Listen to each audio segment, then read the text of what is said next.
years, and in 3 years we are again another 1 trillion 4.112. Now less than 1 trillion we have to realize. These are the reports. If you Google, you can get the figures. Now 2025, what government has set, and if you see the kind of economy, and somebody has predicted that India is going to add, every couple of years it is going to add 1 trillion for 14 to 15 years from now. Every couple of years means couple of years may not be more than 3. It may be around 2 years plus or minus. We are going to add 1 trillion every time. And if you look at the government of India's launch 2 months back, a Viksit Bharat, developed nation, and there the target is 30 trillion. So developed nation, so that target if you see, and another 20, almost 23, 24 years, Amrut Kal at that time, and if you add all these trillions, probably that 30 trillion also we may hit as per the calculation. Now, how we are going to achieve, that is a very, very important, how we are moving and why we are moving in that direction, how we are adding these trillions a few years, and those equations, if you look into that, you might have heard about our Honorable Prime Minister talked about Atmanirbhar Bharat. Local, vocal and global. So Atmanirbhar Bharat, self-reliance, and as a part of that, Government of India has come out with many schemes. You all might have heard about, to achieve all this Make in India, it was announced maybe about 14, 15, Make in India. Now, if you see our Honorable Youth Minister, Thakurji has told in the very recently, last week only, Government of India is going to give concession to all those companies, those who are going to use Indian components for their production. So if your OEMs are coming from India, those companies are going to get a lot of discount, means basically promoting local products instead of getting the global products. Already Japan is doing, Korea is doing big way, China is doing, now India is also.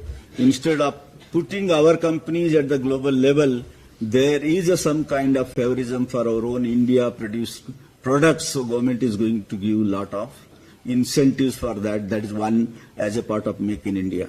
If you look at the Startup India is another scheme Government of India announced, and as a part of Startup India, if you look at the figures, it is already crossed more than 1 lakh.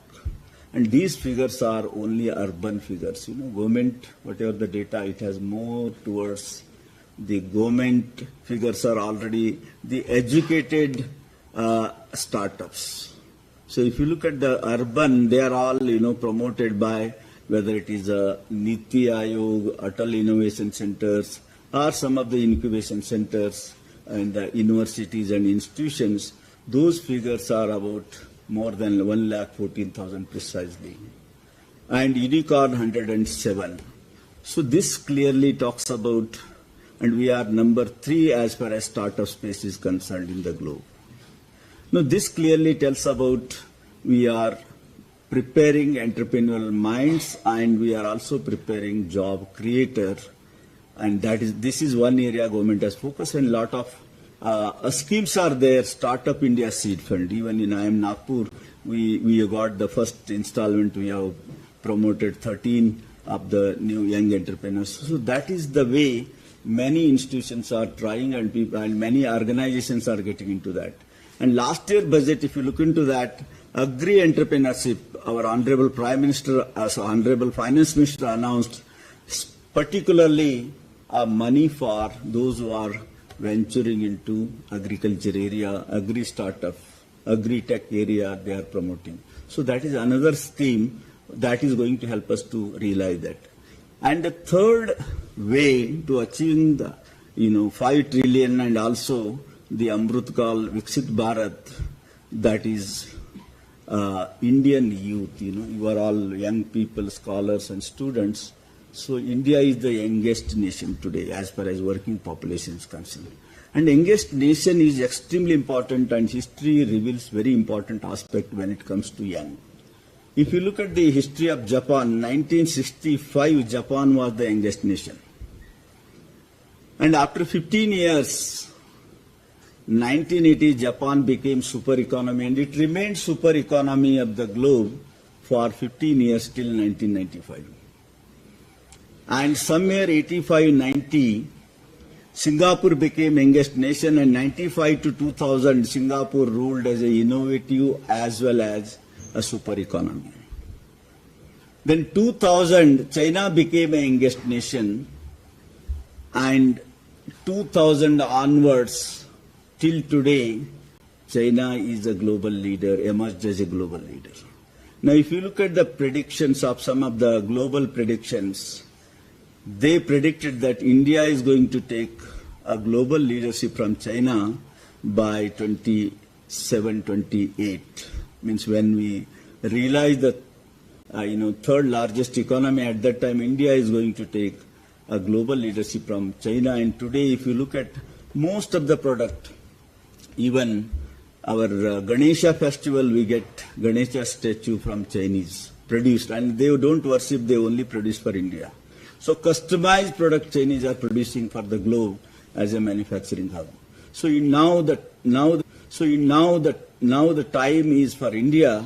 If you look at the manufacturing space, which government has envisaged $1 trillion coming from that, so 2022 announcement of our Honorable Railway Minister Ashwiniji, if you look at the figures, 10,000 billion US dollar is being pumped for manufacturing of semiconductors and iPhones. So semiconductor means everybody used to look towards Taiwan. Now India is going to be the destiny.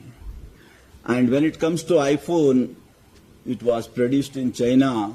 Now many companies started moving from China to India is the now destiny for manufacturing.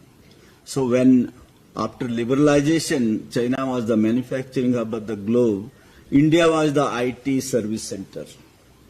But now India is also going to take a lead in manufacturing as a part of a lot of schemes, Make in India, as well as government is also investing a lot.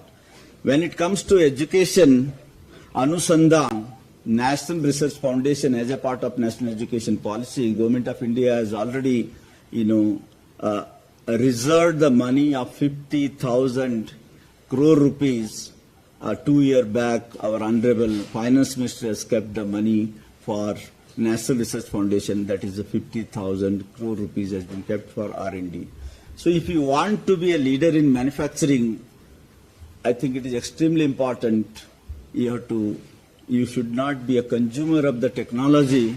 India should be the producer of the technology. You see, till today, biggest consumer of technology, India, because 1.42 billion population, we are consuming a technology. That is why, entire world is looking towards India, because the great economies are where there is a more consumer and where there is a youth population. So therefore, now entire Western world looking towards India and China as far as consumption of product is concerned. But Chinese, they went into manufacturing and we could not. So therefore, now it is high time to India is already focusing on R&D so that product coming from India, and it is not only from India to India, from India to the world. And that is what the focus of Government of India, a local, vocal and global. And as a part of that, the Startup India scheme, Stand Up India schemes and innovation, these are all the indexes adding to promote an ecosystem of manufacturing. Now, when it comes to rural economy, that is another way for the 5 trillion. Rural economy, our Honorable Prime Minister focuses, unless until you take the rural economy to the next orbit, we cannot achieve what we want to achieve. Because there is a divide between urban and rural. So urban is a different level and rural is a different level. and how to take the rural economy to the higher level. As a part of that, I told agri-tech or agri-entrepreneur government is promoting, and also the rural economy to promote. Niti Aayog came out with a separate scheme. They came out with help desk. Help desk means every state there are going to be help desks of Niti Aayog. IIM Nagpur has taken for Maharashtra, they have given to IIM Nagpur. So all the problem in three areas, healthcare, education and agriculture.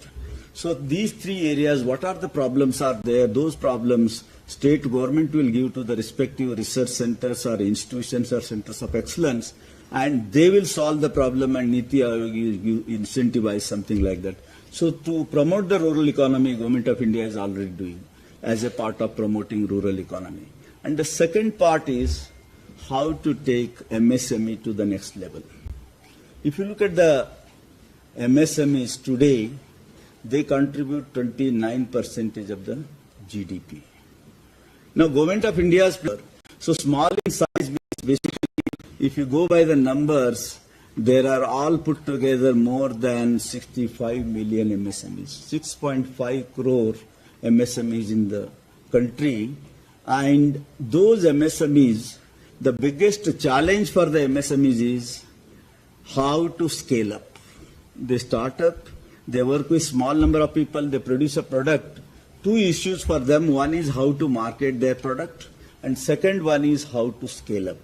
Now, market their product and scale up, these two areas, they can't afford to go to a big giants like McKinsey, PwC and KPMG, because they charge crores of rupees for their solving their problems.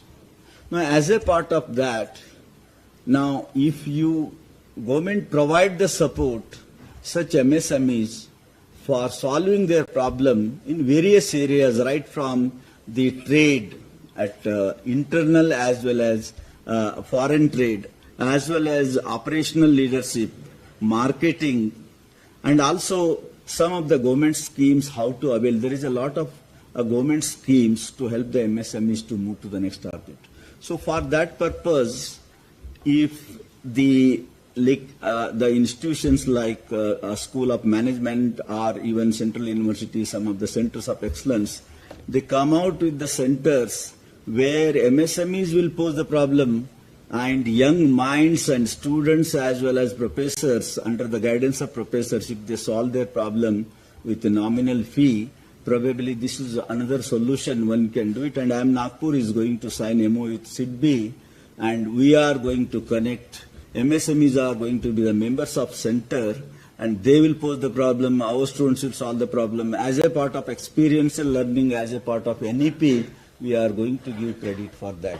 So this is the way we can take the MSMEs to the next level, and also academia will get connect with the industries.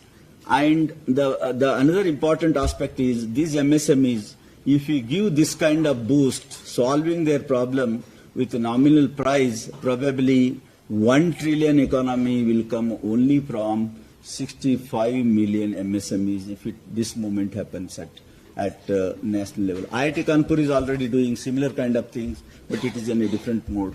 I think these are the ways one can get into take the MSMEs and rural economy to the next level. When it comes to the green, today everybody is talking about sustainability. Everybody is talking about ESG. Now Mother Earth is in danger. We can't afford to neglect while looking at the 5 trillion economy and third largest economy in the world. So for that purpose, simultaneously it is important to focus on 17 sustainable development goals. And of course, education is one of them. We are all working on that. And health, hunger, many areas, all the 17 areas. And particularly when it comes to business, the business has to be a sustainable. As usual, business is not going to work out. A sustainable business is going to play an important role.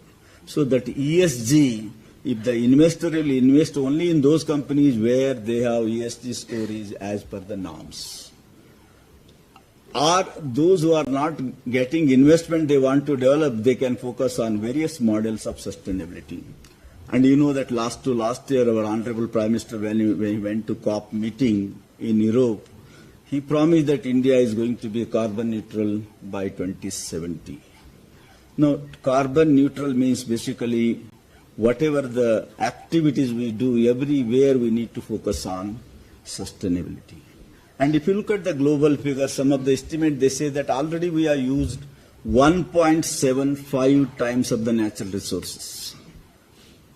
We can't afford to use the same way, and that is where the mandate for all fossil fuel companies like oil industries, Coal India, or even Neyveli Lignite, many NMDC, all those companies now, fossil fuel companies, they have to compulsorily publish sustainability report on the website and also submit the report to government, so that, and for the, as a part of that, they should go for digital transformation so that they can reduce the carbon footprint. At the same time, they can also provide the wealth to the nation. So these are the how to, and climate action and this green growth, these are the important aspects while doing the 5 trillion economy we are envisaging for 2025.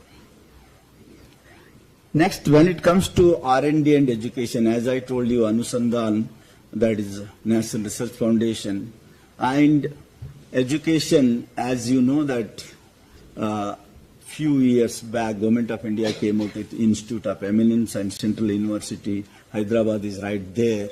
So 10 government and 10 private, and they have been given full autonomy so that these institutions can compete at global level.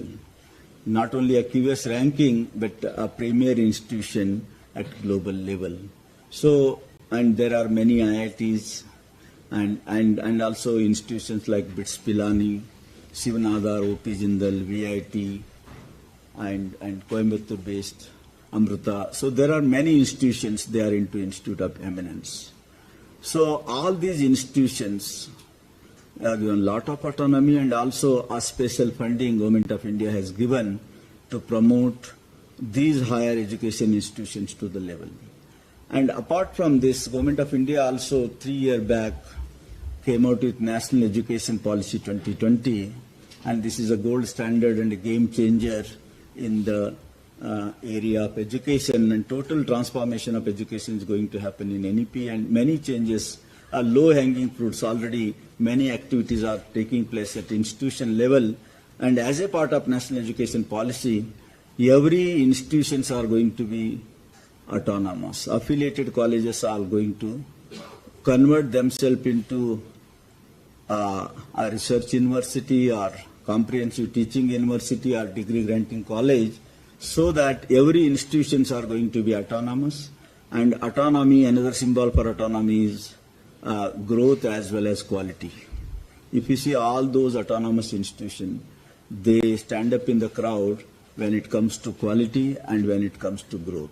So that is the Government of India plan to give the autonomy to all the institutions through NEP 2020. As a part of that, quality will grow, and also students are equipped what industry wants, what industry needs. So that is a kind of NEP 2020, and today we have 49,000 and odd colleges, 1,200 and odd universities. Probably in 10 to 15 years we are going to have maybe 10 to 15,000 universities may emerge out of 49,000 and odd colleges. So it is going to be a game changer in education sector, and customized programs will come, and 3 year to 4 year, plus a lot of credit systems, and many changes are going to come, multiple entry, multiple exit. So that is going to be a game changer. Plus Indian universities are going abroad, and universities from abroad are going to come India as a foreign university bill. So there is a lot of cooperation, collaboration, as well as competition in higher education institutions. So that is going to change the DNA of higher education institution. It is going to boost, as Honorable Vice Chancellor rightly said, two important tasks the higher education institutions are going to do as a part of 5 trillion economy, basically shaping the talent as per the needs of the industry. That is one aspect. Second one is basically creating an ecosystem for a startup for entrepreneurs. So that these two tasks, basically already Atal Innovation Center, our Honorable Prime Minister dreamed of 101, and last year they are given 101 institutions Atal Innovation Center, and the highest funding of 10 crores already given. And there are schemes like a DST in entrepreneur and entrepreneur fellowship programs, Startup India Seed Fund. Like that, many schemes are there to promote the ecosystem of startup and entrepreneurs. With this, when you look at to achieve all those things, Government of India also came out with some of the regulation, policy changes. You know that unless until there is a change in regulation, we cannot achieve all these things. Because many times, some of the regulation and some of the non-value-adding activities at regulatory level, they may delay the things and also waste of resources. So as a part of NEP also, light and tight. So no over-regulation. So light regulation and also strict measures are taken those who violate. Similarly, at regulatory level, Government of India has come out with promoting this industrial growth. They came out with ease of doing business. And ease of doing business, India is continuously going up. And also innovation index, we are continuously going up. Apart from this, government also came out with digital infrastructure in big way. And probably India is number one when it comes to digital infrastructure. I think we should be proud of whether it is UPI, whether it is Aadhaar card, whether it is ONDC. You know, ONDC is giving big hit to Amazon and all Flipkart kind of companies. They are afraid of Government of India. It is a open source and it is more secured and it is also more cheaper, and data transparency is there, security is there, and also the monopoly of Amazon and Flipkart that is going to disappear, and highest digital infrastructure or a highest order of digital transformation happened at government level. And if you look at the global level, India has already achieved that. Digital India scheme, it is now, earlier there was a huge digital divide, now it is also the gap between urban and rural and digital divide is going to come. So these are all the schemes. ONDC is a game changer, UPI highest, we are number one. And probably if you see in India, what we are doing is highest order of, the government has done the digital transformation, and at household level, we all, we order the food sitting in, instead of going to restaurant, we can get the food in house. We can order the items sitting in house instead of going to the market. So digitalization has happened at government level and at household level, each one of us.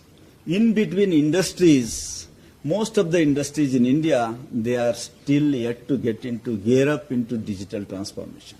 So in between, what sir was talking about middle, so middle level basically, government level it has happened highest, and household level we fully utilize using mobile, all those things. And probably if you see that this one mobile has affected 59 businesses. If you look at the typical iPhone, we don't only use the iPhone for telephone, we use for banking. We use for VC, we use for camera, and this mobile has killed companies like Kodak, and Nokia suffered. So these are many of the companies, Samsung came out with many things. So these are the way transformation is happening, disruption is happening, and India in real sense disrupted rest of the world when it comes to digital transformation. And it is a recent phenomena, UPI, Aadhaar and these, and in 4 or 5 years results are going to be visible. Application of those are going to make a big difference, and this government ONDC is going to make a mark, set a benchmark, and probably there is a hit for Amazon and Flipkart kind of companies. So this is the way India is going to disrupt the others as well as the international agencies, because now how to promote Indian businesses, Indian entrepreneurs, that focus has been there. And China succeeded, Korea succeeded, Korea's electronic product, LG and all, they because promoting their a domestic product, local and global. So these are some of the schemes. I am sure Government of India is already coming out. And apart from that, when it comes to healthcare, Ayushman Bharat, healthy body, healthy mind is important to achieve all those things we can't afford. So this is the way we are going to move. So in this way, India is going to not only hit, and if you go according to one figure, that several estimates have shown that India's GDP is expected to overtake Japan and Germany by 2030. Now, Japan and Germany, they are 4.11 or 4 point something trillion, but it's 25, 26 as per our estimate, and as per the IMF 27, 28. But some of the estimates say this, and according to the S&P, it is a standard agency global level, their estimate says India is going to hit 7.3 trillion by 2030 and emerging as a leader, beating Germany and Japan. They are in between. We are number 5th, and to reach number 3, these two are there, we may go for 7.3. That 7.3 estimate seems to be in sync with a Government of India scheme. So these are the ways India is going to achieve. And as a youth population, and India as a now emerging as a disruptor, we can make a mark. So with this, thank you very much for calm and quiet listening.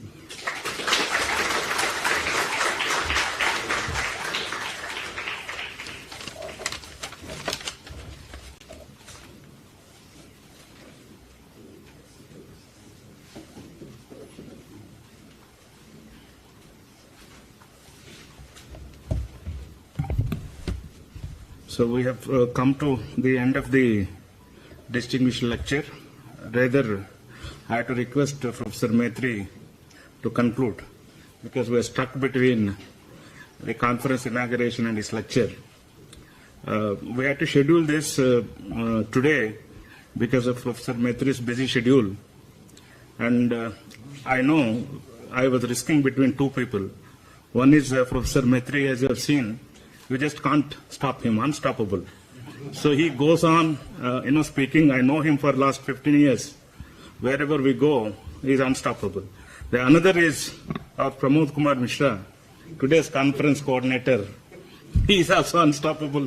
He happened to be the student of Professor Metri. So he has inherited some of his things. So Pramod came and signaled me a couple of times. You are encroaching into my time. Sir, I'm really sorry. We have to, ask you to conclude, but yeah. Yes, sir, yes. So, SAR is continuing into the inauguration of the conference also. So, I sincerely apologize and I sincerely request, sir, that he will continue some of his thoughts in the conference lecture. Thank you so much, sir, for having considered our request and having come here despite your busy schedule. We had to trouble you because we had one thing that we wanted this series to start with Professor Metri. So we couldn't think of anybody else. So we had to wait for him to give the time. So he has adjusted his time. Thank you so much, sir. Thank you so much from the university. So now, before we give a small memento, sir wants to take a couple of questions. Just 2 questions from audience. Yeah.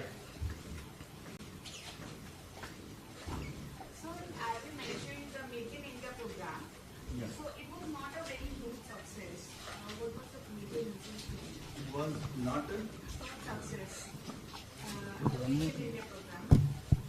You see, when Make in India, is it audible? Yes, sir. When Make in India scheme was announced, 14-15, the scheme was announced, and after announcing, you might have observed that around 14 to 16, lot of Chinese companies entered in India. They grabbed Make in India scheme, and Chinese companies, in particularly telecom area, they came, and a lot of telephone, mobile companies came, and they also set up manufacturing, including Hyderabad and Delhi, and they captured and they started making this program, Make in India program from India to the world. All they marketed, and Chinese, known for stealing the data. And Chinese, all R&D is all stealing because Chinese FDI, if you look into that, the highest FDI global level. China, and today if you look at the FDI in India, Maharashtra is 30%, Karnataka is 29%, and Gujarat is 16%. 75% FDI only these three states, and if you go Bihar, it is 0.39 and UP 0.69. So it is undistributed. But Chinese came, and then the government modified that scheme, and today it is a successful scheme, Make in India. And very recently, 2022, after this, our Honorable Railway Minister announced semiconductor, and 85 institutions are involved, and they are going to, their students are trained to join the semiconductor and iPhone manufacturing. And now it is initially it was, anything you start new, there are always teething problems, and corrections, recorrections, and stability takes time. And today it is a very powerful scheme. And if any scheme of Government of India, they say, unless until user OEM for any production, then you are not going to get government incentives and subsidies. So it is now going to be more robust, and it is already last 3-4 years. It is a great way India is moving in that direction.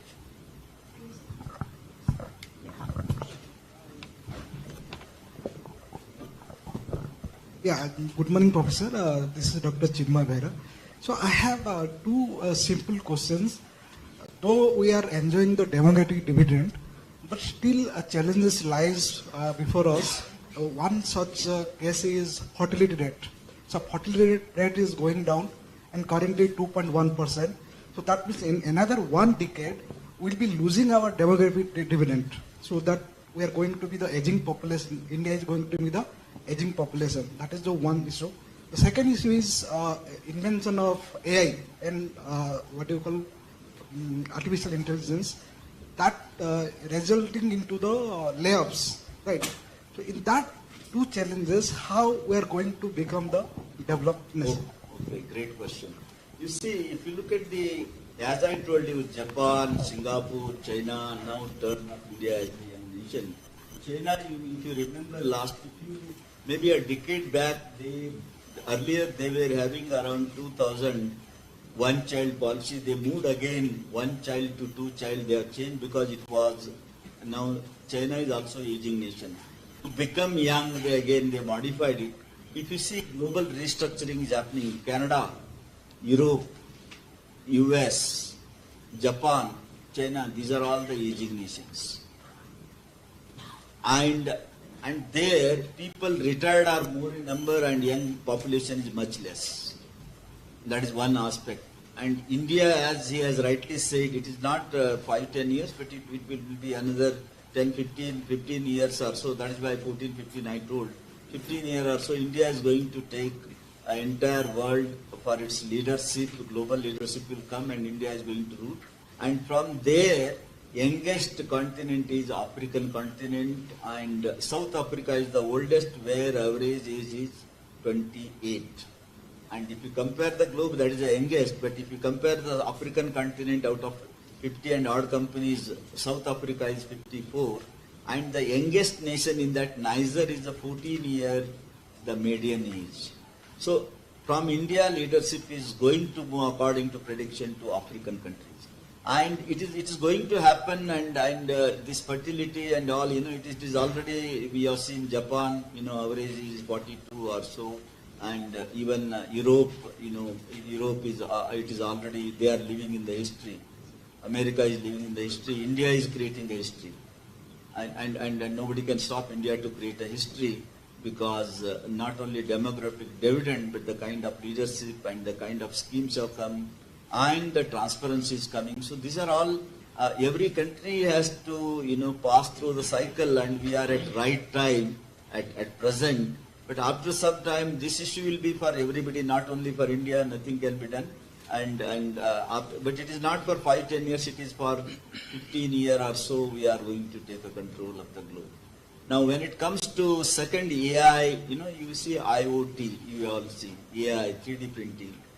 These are all the disruptions are happening. New things are coming. So therefore, now the Skill India scheme, I have not told when we told the time up.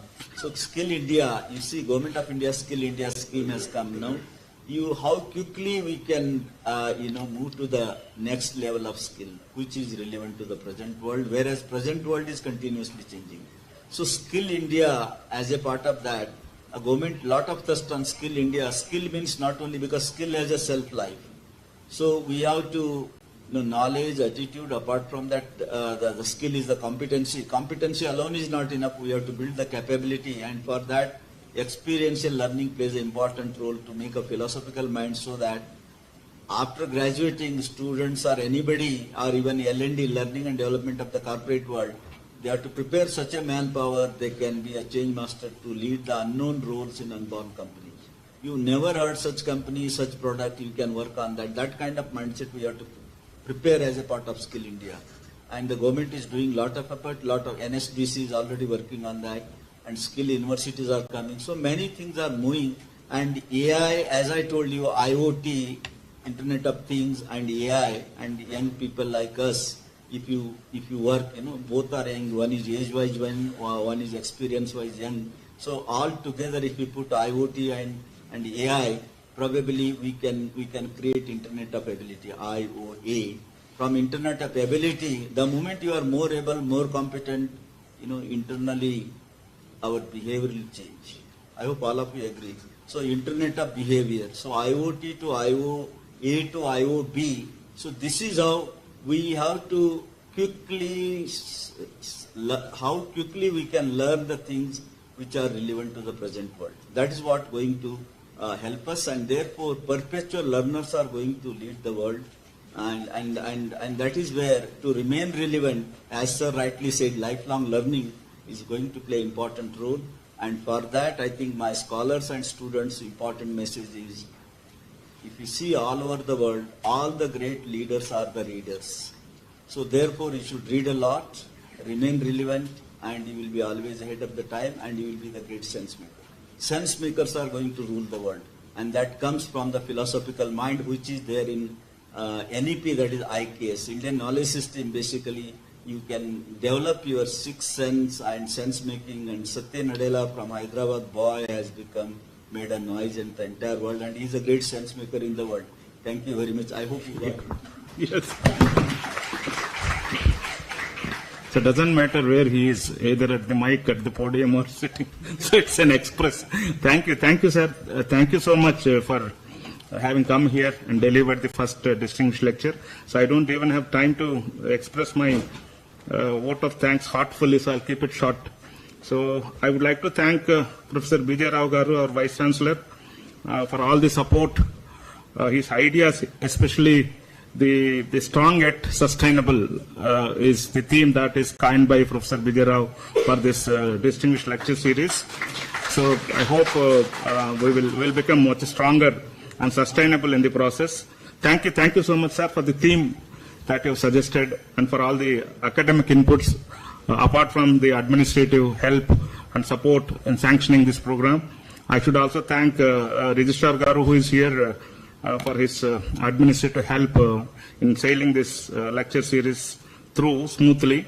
And our main, though I am the finance officer, the financier of the university is Professor Ghanshyam Krishna, Director IOE. So thank you so much, sir, for having sanctioned this series and having come here today. Also, I see Professor Sabath, the Director R&D. Thank you so much. Other delegates. And my thanks are due to our Dean, Professor Mary Jessica, for all her support in whatever initiatives that we take at the school. She is there with a smile. And we used to call her chief guest, but she claims that she is the chief host in all the functions. Thank you so much, madam, for hosting this. And I also thank all other delegates who are here, faculty, School of Management Studies, faculty, University of Hyderabad, all PhD scholars who have been running behind the screen to make this event happen, all the students for taking benefit of this lecture. So just before we leave the podium to Mishra for proceedings of the conference inauguration, I would like our Vice Chancellor to give a small memento to Professor Metri.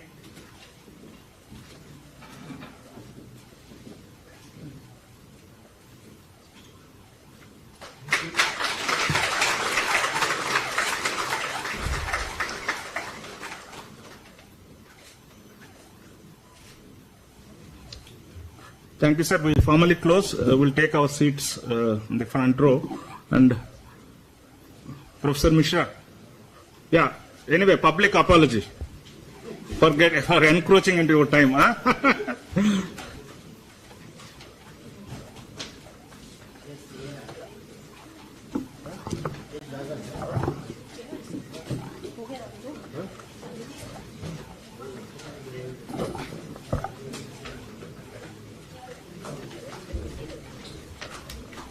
Please take over, boss. Yes, sir. Sure, sir. Thank you so much, sir.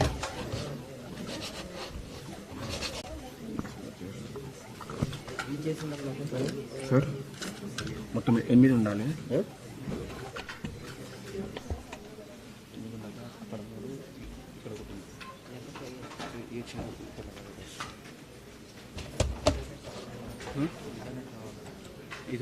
ఇప్పుడు చూసుకుంటే తర్వాత